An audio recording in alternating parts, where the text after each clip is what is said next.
Honourable David Seymour. Madam Chair, thank you.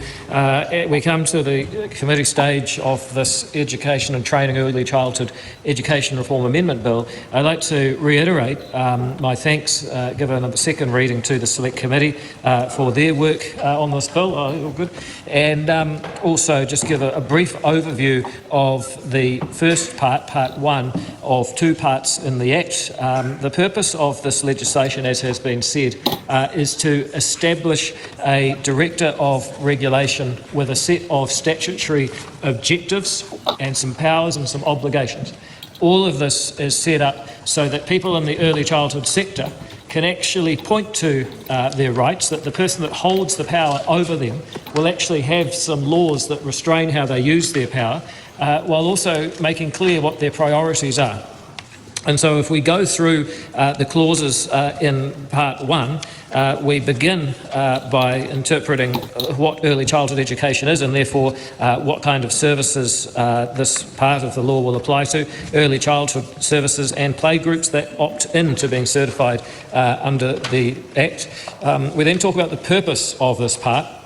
And it is to regulate early childhood education in such a way that there are minimum standards for quality early childhood education that allows all children to establish strong foundations for learning, wellbeing and life outcomes, and also to support the choice of parents and caregivers to participate in the labour market, which is important to a lot of parents up and down this country. Once you have that purpose, there are certain objectives that are pursued in order to support the purpose.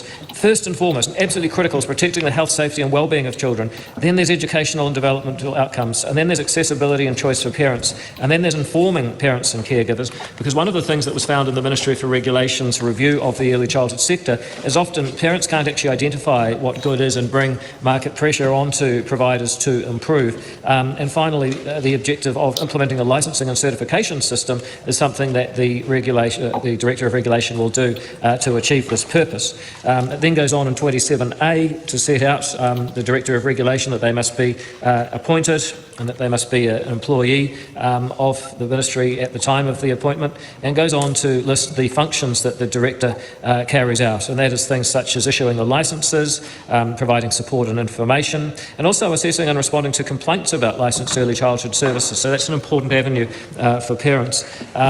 It goes on further to say about how the Director's functions and duties are performed, and it says, well, first of all, in accordance with the purpose and objectives that we've discussed, they're accountable to the Secretary, the Chief Executive of their respective department, and finally there's some principles. Health, safety and wellbeing of children is the first principle that they have to follow. Similarly, and I skip to the end, good regulatory practice, including, without limitation, that decision-making must be risk-based, proportionate, fair and transparent. It must avoid imposing unnecessary costs on parents, caregivers and service providers. So then the delegation of directors' functions, duties and powers, this can be done. Obviously there won't just be one Director of Regulation, there'll be a number of people working for them, but they need to delegate those powers in writing. Subsequent to that, there are really a lot of changes that you might describe as mechanical or minor and technical, but I think I've laid out most of what Part 1 does. Set out the purpose, the objectives used to achieve the purpose, then there's the Director of Regulation, then there are their duties and the principles with which they carry out those duties to fulfil the objectives and achieve the purpose, all of this offering transparency to people who are regulated. There is a minor and technical amendment in my name that the government intends to support. We've reviewed other amendments as they've come in. We do not intend to support other amendments. Thank you very much. Ingrid Leary. Well, that's great. Our idea is great. We're not going to support any other amendments that could improve the bill. Thank goodness he wasn't the Minister of Justice. Otherwise, he would have told Tamitha, no, Tam, you're wrong. He always goes, and that's why, I just stopped listening after a while. Oh, it just felt like it was just a blameless spiel. Of nothingness, eh? Did he talk about what the bill was actually going to do to improve education outcomes for young kids? Like, what is he actually like? I find that quite often he will resort to like quite technical aspects, like these are the changes we've made, and this is how we're going to tighten this up, and this is how we're going to do. But it doesn't really talk about what evidence he's got for the outcomes that he's hoping to achieve. Yeah, and also why is he so passionate about outcomes for children? I feel like Particularly little kids in early childhood education. Like, I kind of get it. Like, sometimes people ask me, like, you're not a teacher. Why do you care so much? And I'm like, oh, well, I have worked with kids. I've worked in youth care and that kind of thing. I grew up in a foster family. I wasn't a foster kid, but my grandparents and my great-grandparents were all foster parents, and all my aunties were. So I've grown up around kids. I've got a vested interest in it, but I just don't understand why he does. I don't get why. Well, it's interesting with the fact that his associate minister portfolio is early childhood education, which is the biggest sector that has of the private part of our education system is in ECE. Yeah. And it's interesting that that's where he's the minister responsible for. Even though I do know that at like free kindergartens in Tawa, they all hate him. Oh. Yeah, so but they're all whānau Manaki. Ah.